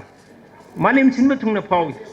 magi teaching se masjid da kari hayya hai matam sida yam kan hadiba sanka yogi trate suba idai kari deinus min yatha deha kamanam yonam jara tatha dehant prapi dhirestana muhiti hai mi bi hapchang se mase angang ri choklok digi ahlor padi keno tor ko mase masi kanantana thingmangam de hai ai koi gi da kya phajana hai rami yoi me yai tawdan badi thabi nongleptana han matri awang saru lutong lei punsi iwan lei di hanbi de yoi me yai tawdan madi numiti thabi nongleptana hanna matireba ngarang thokiba nong kano do numito hayeng su dung tholakaneba ngarang oi irai do mathang da su irai mu lakaneba yoi me yai tawdan madi thabi nongleptana hanna matireba awang saru lutong lei punsi iwan lei miyobi punsi lutong na saba punsi di hanbi de habneba adu arbadi ngasi hairiba ate di lai ta su hairiba ngasai koi any teaching de yoriba koi halatti haibado mada akoi gi di yam phajan ma si keno si leiyo aduni ai hai jari si sumai to na so many things are there akoi na thijin ba akoi na keno to wa madu wat panani nan si hai yam kan yani keno gi matang da git chandra doi koi Hindu gi akoi sangit ki kari matang side gi chandra doi oda ken mode khangoni ko masi sa kari hai matam si sa gi tang ba deng ni teng hai masi gi definition ji moina dum pine ba ai koi gi da har ga di pung jagoi sei hai ba deng jago pung ni teng jagoi adigi sangit isei si akoi gi dum smain to lai je hai bani aina masi keno gi wanate asmain to gna tawbadabu akoi gi se masi karmain to ge da akoina explore to wa adigi thijin ba majung ba khara akoin si kitang thin ba hai gadra na ter kari hai gi thin li joining de aduna masi mo mayam sing ase masi thijin na bagi namta humjin na bagi namta akoina ngasai khongchet amoina hojagi bani ngasai hai riba asmain to gna okay rights the passage si tasemoti friends word ni masi English tana rights of passage hai asiguma masi gi keno se masi khwaidigi maru oi bisi keno em tinda rights the passage samna habda pokpa luhongba toro nongga ba akoi nongga thok toriba adi pokpugi toriba luhonggi toriba asiguma mayam singa se masi da taseng na ate di khangde hajiba thorom sing sisa magi indigenous oira kari wagi my culture aspect of reflect ba aduna ne ina ngasa haje ba ngasa gi akoi gi sumba rights the basis haina english di haire mai te ron da haire kana akoi gi lon da haire kana ko pokpa luhongma siba luhongba hin haini ko kari mum tang da masi thugar ga masi gi si loi na reflect ba aduna akoi gi culture khange haiba da di haire ba akoi gi masima neinaba ma taiba ngasai haibi kamai to gida akoi si sumna keno do tawda su akoi gi ngasai keno na akoi gi ozaro mina haibi da ina hamdeni wa phom amlei masi gi tawgi gi hokiba keno dara sakragi mamangda engineer kangbu singsina eba engineer kangbu singsina lakko matam sida kedo gedege hai matam sida architect kangbu singsina lai lakan da Sanamahi temple board sida akoi sum nei na kodi kadi haina haira ke hai matam sida architecture singsina yumsaron maitei de yumsaron haire hindu na wastu shastra haire ko architecture haire mai feng shui ga na keno gi su dei akoi china gi su kari gi su mayam singsil lei matam sida ngasai ꯑꯩꯈꯣꯏ ꯁꯤꯁꯦ ꯂꯥꯛꯄ ꯁꯤꯁꯤꯗ ꯄ꯭ꯔꯣꯕ꯭ꯂꯦꯝꯁꯤ ꯂꯩꯇꯕ ꯅꯠꯇꯦꯕ ꯑꯩꯈꯣꯏꯒꯤ ꯂꯝꯒꯤ ꯍꯥꯏꯔꯦ ꯂꯝꯒꯤ ꯇꯧꯕ ꯃꯇꯝ ꯁꯤꯁꯤꯗ ꯍꯤꯟꯗꯨꯒꯤꯁꯨ ꯋꯥꯁꯇꯨ ꯁꯥꯁꯇ꯭ꯔ ꯂꯩ ꯃꯣꯏꯁꯨ ꯋꯥꯁꯇꯨ ꯁꯥꯁꯇ꯭ꯔꯁꯦ ꯆꯞ ꯆꯥꯅ ꯏꯟꯗꯦ ꯀꯩꯒꯤꯅꯣ ꯍꯥꯏꯕꯗ ꯃꯣꯏꯒꯤ ꯃꯜꯇꯤ ꯁ꯭ꯇꯣꯔꯤ ꯕꯤꯜꯗꯤꯡ ꯃꯌꯥꯝꯁꯤ ꯁꯥꯔꯛꯄ ꯃꯇꯝꯗ ꯀꯗꯥꯏꯒꯤ ꯋꯥꯁꯇꯨ ꯁꯥꯁꯇ꯭ꯔꯅ ꯂꯣꯏ ꯆꯠꯈꯤꯅꯦꯕ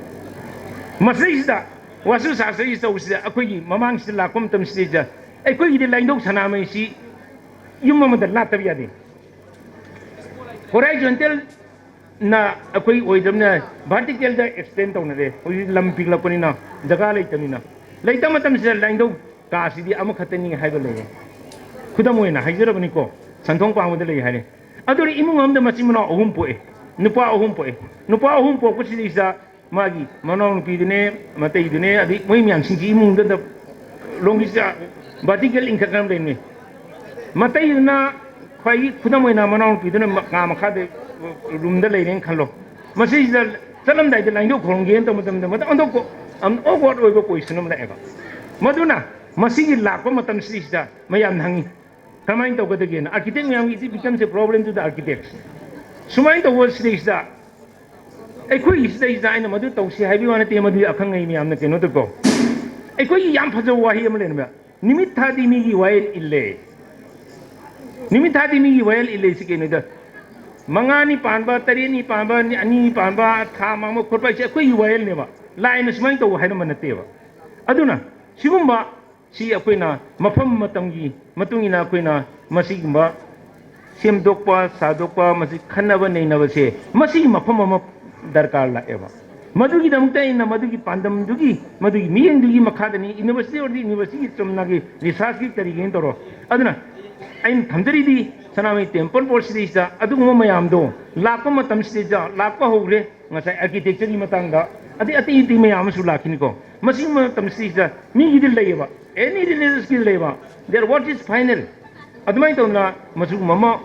oinama oin bisnu haina ai ipa laindu da ai hanna puramjari aduga ngasigi asiguma thoramsida lengbiwe punampu aina ikai kumnaba utpoina punamuk puramjari asoi rangam yoro chu punamuk nanga pigani thagatsiri punamuk Gunindro Vice Chancellor Manipuri University of Culture Ojana Athoiba Mungthulengi wari wafam thambiram bawjabu hanana thagarba phongdoksari masigi makha sathajarakpada numit taramathoi supna pangthokhiba wari liba changdamnaba haibasida mioi kuntharaga taret nupa kunthra mari amchung nupi ahumna saru yabiki masigi makhong wathang tarbasingda akoi kodon tambigani price enthokjagani kauksunjari ahanbada aikoigi wari liba sida juri oibikiba mioi ahum oja ahum bu kauksunjari ahanbada lairenjam panthoibi chanu lilong chajing masigi kai kumnabinaba aikoigi Dr. Sapam Ranjan, Honorable Minister na pibigani ngasigi.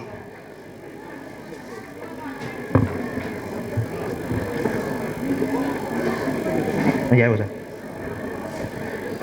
Matangda lengsen birak na ba ning singjari wairok pam sajaw senglay yari po khoirom ataw bung kaitel. Matangda Dr. Hamom na ba thawda bobok laikay lengsen birak na ba nuluk na hanggatsari.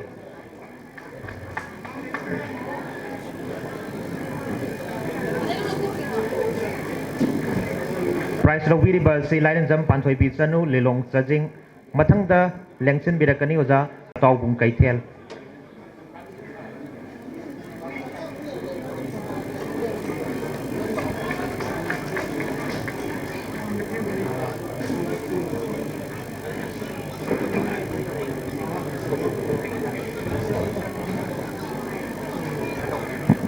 ꯅꯥꯎꯗꯥ ꯕꯣꯕꯣꯛ ꯂꯩꯀꯥꯏ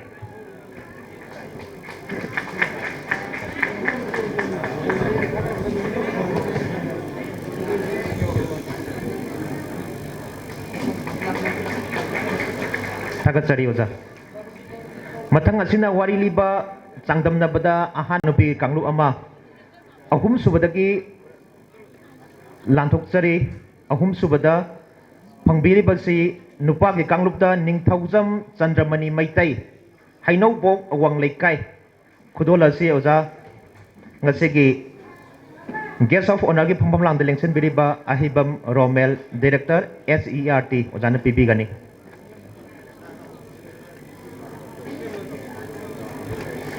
ꯅꯨꯄꯤꯒꯤ ꯑꯍꯨꯝ ꯁꯨꯕꯗ ꯁꯦꯝ ꯁꯥꯗꯨꯅ ꯂꯩꯕꯤꯌꯨ ꯁꯅꯥꯁꯝ ꯇꯣꯝꯕꯤ ꯃꯆꯥ ꯂꯩꯃ ꯑꯆꯥꯟꯕꯤꯒꯩ ꯃꯈꯥ ꯂꯩꯀꯥꯏ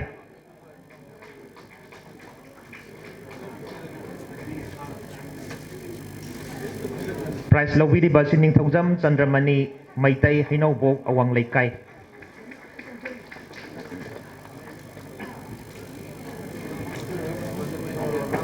ꯑꯣꯖꯥ ꯋꯥꯠꯂꯤ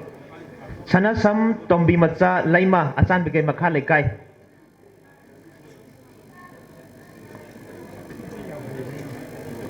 ꯅꯨꯄꯤꯒꯤ ꯋꯥꯔꯤ ꯂꯤꯕꯗ ꯑꯍꯨꯝ ꯁꯨꯕ ꯃꯅꯥ ꯐꯪꯕꯤꯈ꯭ꯔꯕꯤ ꯑꯣꯖꯥꯅꯤ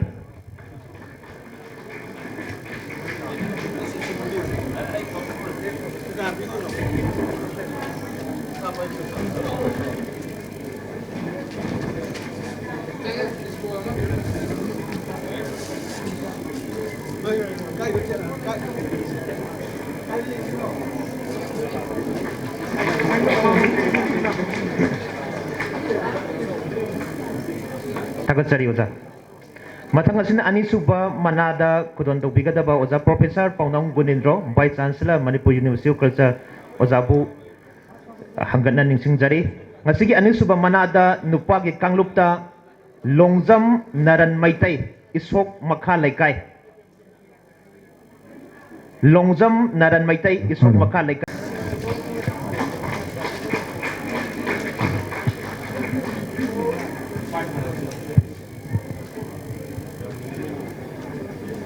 ꯃꯅꯥ ꯂꯧꯕꯤꯔꯤꯕꯁꯤ ꯉꯥꯡꯕꯝ ꯂꯩꯃ ꯆꯅꯝ ꯁꯟꯗ꯭ꯔꯣꯛ ꯃꯃꯥꯡ ꯂꯩꯀꯥꯏ ꯊꯥꯒꯠꯆꯔꯤ ꯑꯣꯖꯥꯕꯨ ꯃꯊꯪ ꯑꯁꯤꯅ ꯃꯌꯥꯝꯅ ꯈꯧꯔꯥꯡꯅ ꯉꯥꯏꯗꯨꯅ ꯂꯩꯔꯤꯕ ꯑꯍꯥꯟꯕ ꯃꯅꯥ ꯐꯪꯕꯤꯈ꯭ꯔꯕ ꯃꯤꯑꯣꯏ ꯑꯅꯤ ꯑꯗꯨꯗꯤ ꯂꯥꯎꯊꯣꯛꯇ꯭ꯔꯤꯉꯩꯗ ꯑꯩꯈꯣꯏꯒꯤ ꯃꯅꯥ ꯄꯤꯕꯤꯒꯗꯕ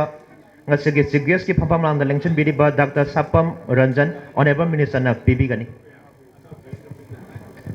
ꯑꯍꯥꯟꯕ ꯃꯅꯥꯗ ꯅꯨꯄꯥꯒꯤ ꯀꯥꯡꯂꯨꯞꯇ ꯃꯥꯏꯕꯝ ꯔꯕꯤꯆꯟꯗ꯭ꯔ ꯃꯩꯇꯩ ꯌꯥꯏꯔꯤꯄꯣꯛ ꯇꯣꯞ ꯆꯤꯡꯊꯥ ꯀꯣꯡꯕ ꯂꯩꯔꯛ ꯃꯅꯥ ꯑꯁꯤ ꯃꯁꯤꯗ ꯑꯩꯈꯣꯏꯒꯤ ꯔꯦꯗꯤꯑꯣꯒꯤ ꯄ꯭ꯔꯣꯒ꯭ꯔꯥꯝ ꯑꯦꯖꯨꯀꯦꯇꯤꯞꯅ ꯑꯩꯈꯣꯏꯅ ꯍꯥꯞꯆꯔꯤꯕ ꯃꯅꯥ ꯑꯁꯤꯗ ꯃꯥꯅ ꯂꯨꯄꯥ 1,000 ꯍꯥꯞꯄꯤ ꯃꯊꯛꯇ ꯄꯤꯈ꯭ꯔꯤꯕ ꯑꯩꯈꯣꯏ ꯅꯨꯄꯤ ꯋꯥꯔꯤ ꯂꯣꯏ ꯑꯍꯨꯝꯗꯨꯗ ꯐꯥꯔꯁ ꯁꯦꯀꯦꯟ ꯊꯥꯔ ꯑꯍꯥꯟꯕ ꯑꯅꯤꯁꯨꯕ ꯃꯅꯥ ꯑꯁꯤꯅ ꯏꯀꯥꯏ ꯈꯨꯝꯅꯖꯔꯕ ꯑꯩꯈꯣꯏꯒꯤ ꯈꯨꯗ꯭ꯔꯣꯝ ꯂꯩꯀꯥꯏ ꯋꯥꯡꯈꯦꯝꯗ ꯂꯩꯕꯤꯔꯝꯕ ꯅꯨꯄꯤꯒꯤ ꯀꯥꯡꯂꯨꯞꯇ ꯃꯨꯇꯨꯝ ꯆꯅꯨ ꯌꯣꯍꯦꯟꯕꯤꯅ ꯅꯤꯡꯉꯣꯝꯕꯝ ꯃꯌꯥꯏ ꯂꯩꯀꯥꯏ ꯑꯣꯖꯥ ꯃꯍꯣꯔꯤꯒꯤ ꯃꯁꯨ ꯅꯨꯄꯥ ꯏꯕꯨꯡꯉꯣ ꯃꯃꯥꯡꯗ ꯂꯦꯡꯁꯤꯜꯂꯛꯏꯁꯤꯅ ꯄꯥꯡꯕꯤꯕꯅꯤ ꯑꯩꯈꯣꯏꯒꯤ ꯃꯁꯤꯅ ꯄꯥꯡꯕꯤꯕꯅꯤ ꯃꯄꯨꯒꯤ ꯃꯃꯤꯡꯗ ꯀꯠꯆꯕꯅꯤ ꯑꯗꯣ ꯆꯤꯐ ꯒꯦꯁꯅ ꯂꯤꯡꯕꯤꯔꯛꯂꯤꯕ ꯑꯩꯈꯣꯏ ꯀꯠꯂꯤꯕ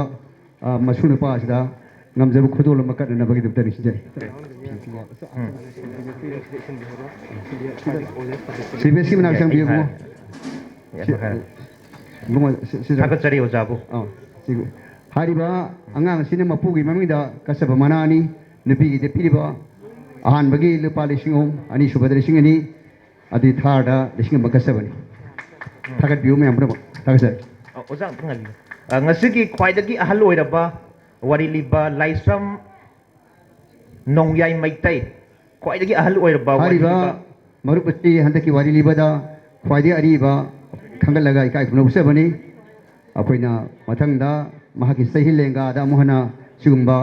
ꯋꯥꯔꯤꯒꯤ ꯑꯩꯈꯣꯏ ꯆꯥꯡꯗꯝꯅꯕꯗ ꯌꯥꯎꯔꯛꯀꯗꯕ ꯃꯥꯟꯗ꯭ꯔꯕ ꯑꯗꯨꯒꯨꯝꯂꯕ ꯃꯁꯥꯒꯤ ꯆꯍꯤ 63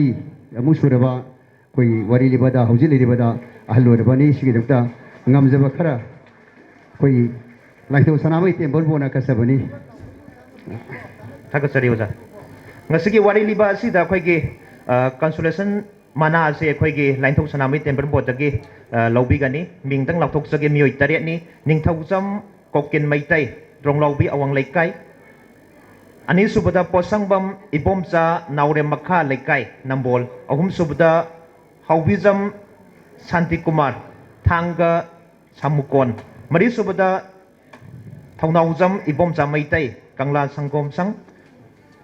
Manga subada posangbam mangle maitai kha posangbam mamang laikai taruk subada salam ningthem luwang moirang khunau tare subada elangbam gopesor maitai thaunaujam makha laikai hariba mioi tare asna consolation prize ko Lainingthou Sanamahi Temple Board dagi lobi gani tharom asigi makha sa thajarakpada aikoi ge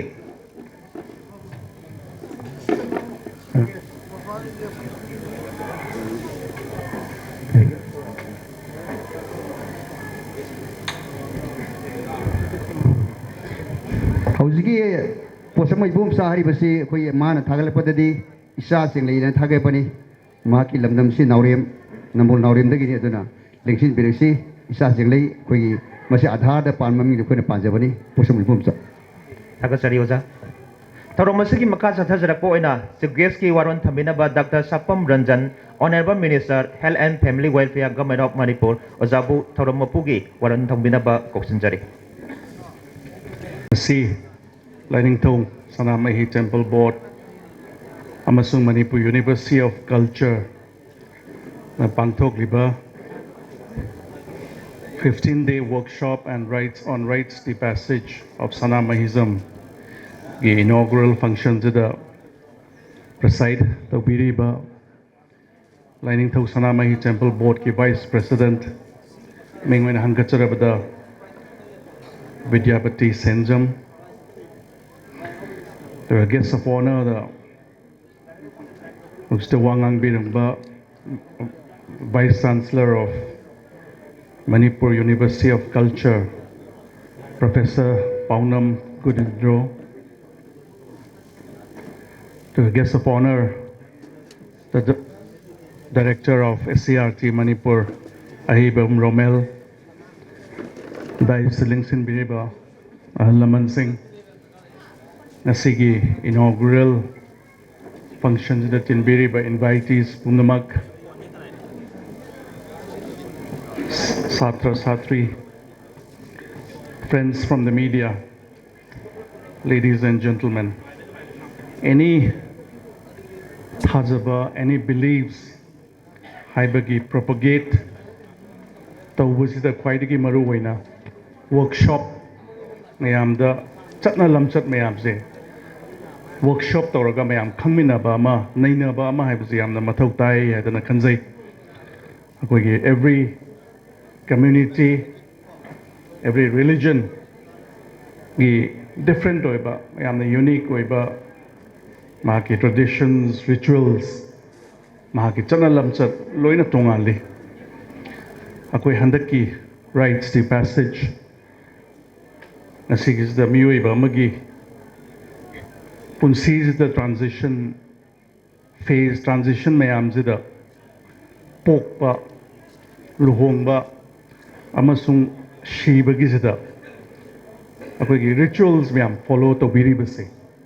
Masigi Naina Nabane Hadana Aquinda Takpirai Yamna Maru Oi Madam the Akwagi traditions Akwagi beliefs Keke mayamze Ainga Sahizagi to the workshop Sida Kangdaba Mayam Naha Weriba Mayamze, Kangana by the Magda, Sigi Mayams, and Nina Bama Matutai. Miuba Kurimak Masamasagi culture preserved Tonana by the Magda. Masamasagi culture Dugi Matango, Kangana by the Magda. Educated Oinina by the Magda, awareness Pangana by the Magda. Sigi Wakal loans and Miu Punda Magna Bamisi. Duga Akoi modern challenges how you see globalization I see culturally erosion cultural dilution lagtabanate lai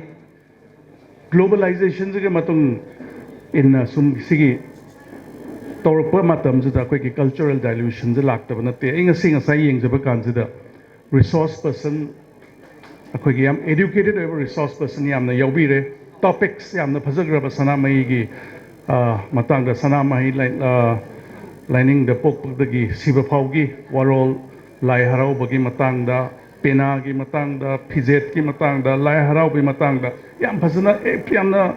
ꯌꯥꯝ systematic ꯑꯣꯏꯅ topics ꯊꯝꯗꯨꯅ ꯑꯩꯈꯣꯏ ꯁꯤꯒꯤꯁꯦ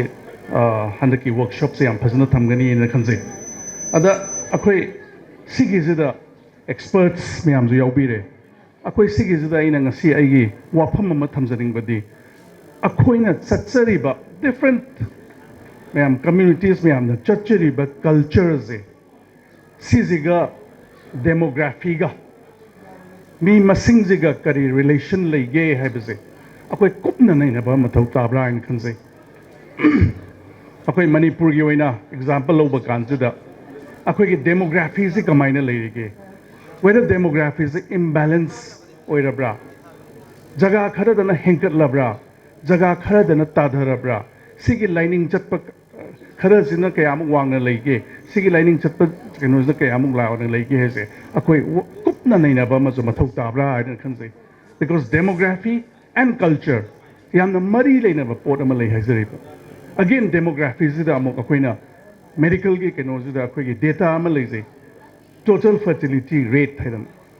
sisiga amuk demography siga kari mari amuk leinage total fertility rate siga amuk culture siga kari mari leinage haibagi wakhal lon se chap chana naina ba ma phabra in khalle okay fertility rate manipur gi haibado akoi manipur different religions different communities ke dum akoi leiye ana kamaina akoi gi culture je kamaina tawudorige different communities की culture से कमाने तो गुदरी है बसे अकोई नहीं ना बा मथौ ताब्रा है ना खंसे I study हम खनिंग संगे मापाल लोंदरी इंडिया की study तो बनते any community अमगी fertility rate से 1.8 की मखात लाइरबा सिगी culture जे सही कुन मंगा फाना फसना चप्पंगा मोय है बगी study हम I think J अदोरदी अकोई Manipuri context से different fertility rates कमाइन लेरिगे है बसे अकोई खंगमिना बा मथौ ताब्रा हाइदना खंजै अदा सुगुम्बा वर्कशॉप सिदा यामना मरु ओइना सिसि नैनाबा मा मथौ ताइ अना यामना थागनिङाइने सुगुम्बा वर्कशॉप कुम्बा तौरगा ए दुगा अखोइगी नसाय अखोइगी श्रीबना हाइबिरम्बा दुमाइना census 2025 tiki tawraga 2011 the census religion code yaudaba cabinet na keno tawgi haiba toy mathangi keno honorable cm da si haibig ba wahidamak thamjaraga whatever government ki side tiki as per the norms the rules and regulations adu kamaina tawgi haiba toy honorable cm da ngasi ai sumaina yaujuru matam da sugumba wakhalon ama puthok pira I haidana I soi soina na tamjagi duga amuka hanna masigi workshop si yamna successful of a workshop duga akoi mayam the knowledge pibiba isai sagi ideas different ideas isai sagi ideas mayam do share to minaraga akoi ki culture se sustain to na bai damakta hena aphaba ama oina na bai damakta ha ki site ki ya paujel pizza bagal loina na duga hayeng ningol chagu bala ko ai pai pum na makku ningol pum na makta ayaki site tiki eva pausel pizari khwai pum namak punulung na khoyam jari thagat jari Health and Family Welfare Government of Manipur na ngasigi chief guest ki waron thambiramba ojabu hanana thagat jari tharom masigi makha sathajarakpada umang lai harauba numit mapani chupna workshop pangthok jagi hariba workshop aduda chau yabikhiba sing aikoi gi chief guest na aikoi gi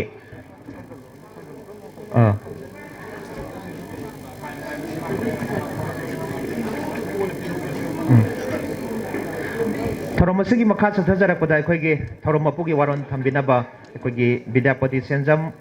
Ojabu Koksinjari Vice President Lainingthou Sanamahi Tempanpur Anbada Imalaran Sidabi Amati Masai Bungo Lainingthou Sanamahi bu khurumjai Masigi thorom asigi athoi ba lengbirakpa Dr. Sapam London Honorable Minister of Health Loinana ꯑꯩꯈꯣꯏꯒꯤ ꯂꯥꯏꯅꯤꯡꯊꯧ ꯁꯅꯥꯃꯍꯤ temple ꯕꯣꯔꯗꯀꯤ ꯃꯥꯒꯤ ꯗꯦ ꯊꯣꯏꯗꯣꯛꯅ ꯏꯀꯥꯏ ꯈꯨꯝꯅ ꯎꯠꯆꯔꯤ ꯐꯨꯔꯨꯞ ꯑꯃ ꯂꯩꯕ ꯇꯥꯔꯒꯗꯤ mayek ama laigani lol ama laigani chana kalon ama laigani machi punamang lairaba puro mitei haibasigi lol laijai magi chana kalon laijai mayek laijai laibak thibadi taibang mapuna matam khradi keku lolu haduna nanong pamiba ningthogi hataktagi aikoi ase tuminna khoi laning ase maru lukna lairuraga so aduglaba maitai khoi mayamba saklaba singi yamba tangkhul yangmaiso saijana simisa oiba matamdagidi aikoi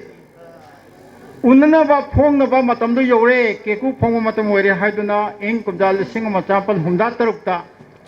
Lainingthou Sanamahi gi adugunaba ek adu sembire harakanda aikoi punamakpu phongbu yare haiduna mafam achida midoptagi laese ningsal ton laikibdagi aikoi saphongbu haurabani aikoi punama ningan ningai leite aduna maram orakanda singjaningmadi jerusalemdagi khinglakpa kangsi makon gizagi kangsi makondi mafam asida leriba kisan chapa khudimungna tai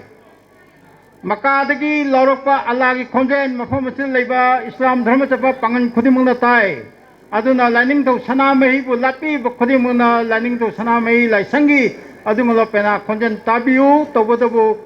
chigi ajulo pena khonjen lado tahan nabi khondaba matamda maiba maibi isai pung jogoi punamangna adungaba khogi adungba kai phadaba chanalo do kai duna khoi tarada adungba phajaba mangala to pibaga loinana khoi punama Lainingthou Sanamahi bu khoramasi laining asida punama khanjala sibo phumase khoi tarabu komjari Thakasari kai kumnazari ba President Senjam Vice President Lainingthou Sanamahi Temple Bopu kai kumnabu sari Tharomasi makha sathajarak boina bottom thanks Tambiranaba L Radhakanta MCS Register Manipuri University Culture Ojabu Kopsinjari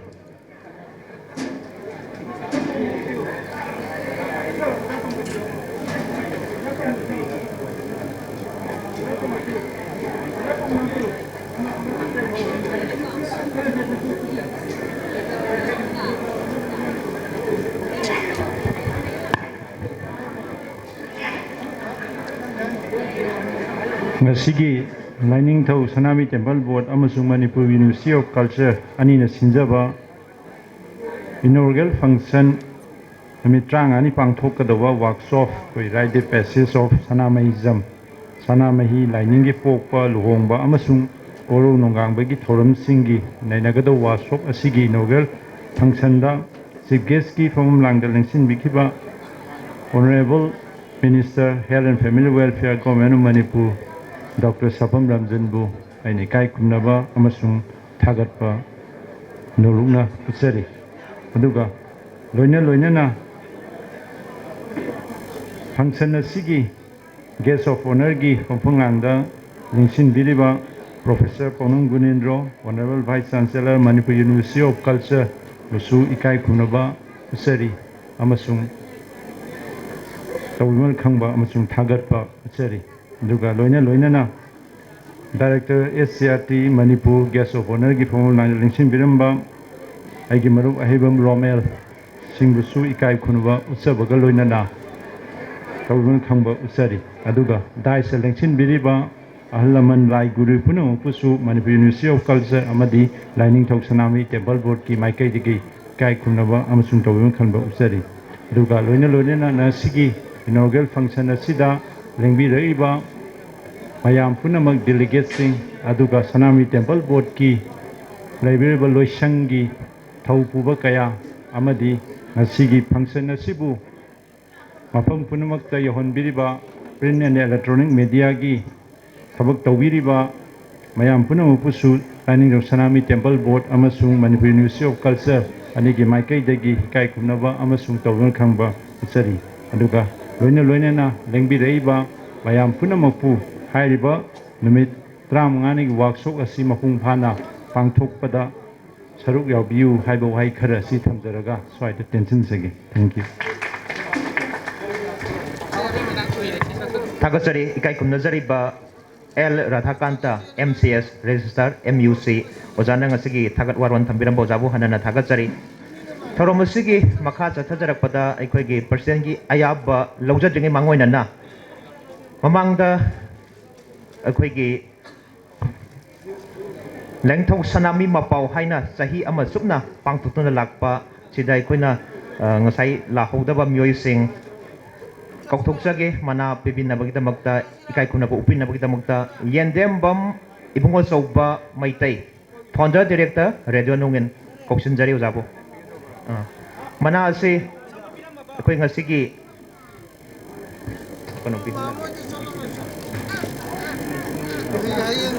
mana ase Professor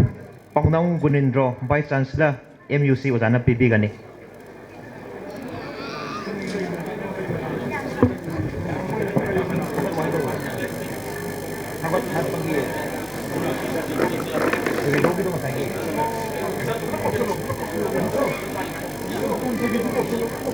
Koksinjari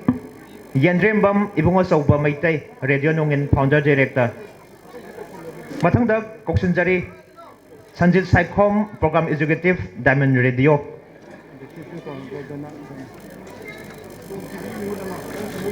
Mathangda Koksinjari akhoi TOMTV gi mihut ama program sandopi gi damakta ikai kunnabu upigani akhoi ngasigi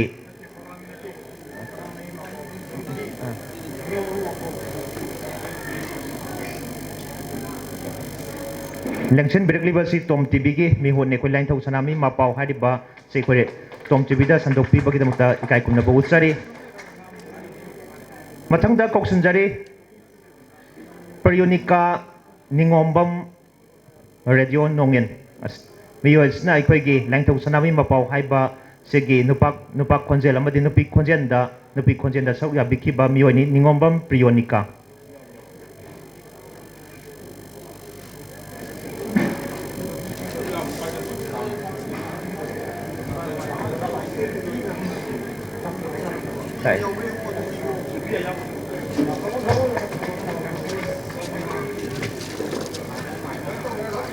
Contoh.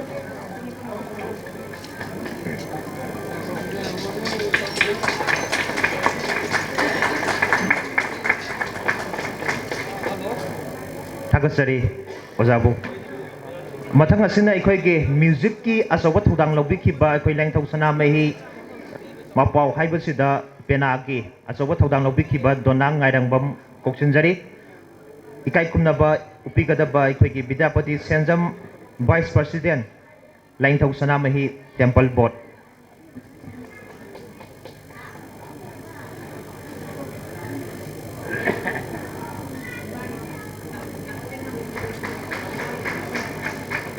Thagasari Ojabu Thagasari Oja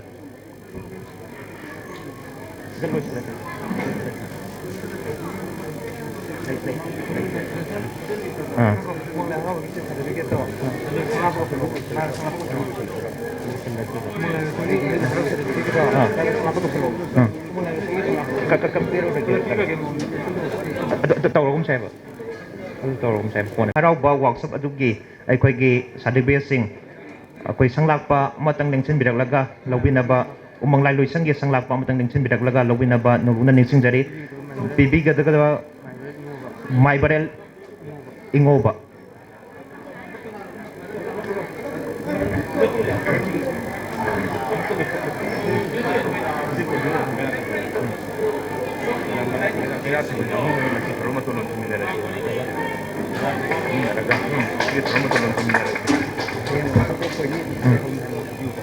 Thagasari Oja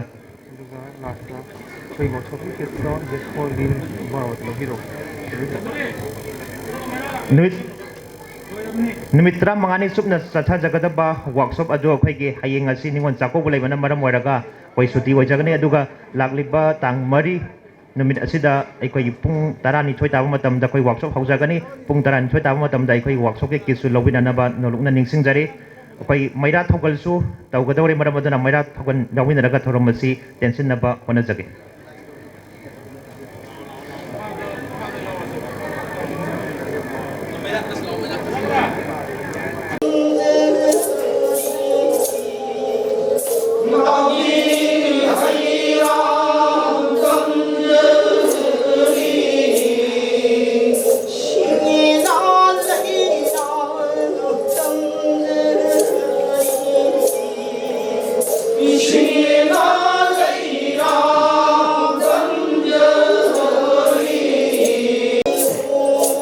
Dosi Mera Kapiyaw.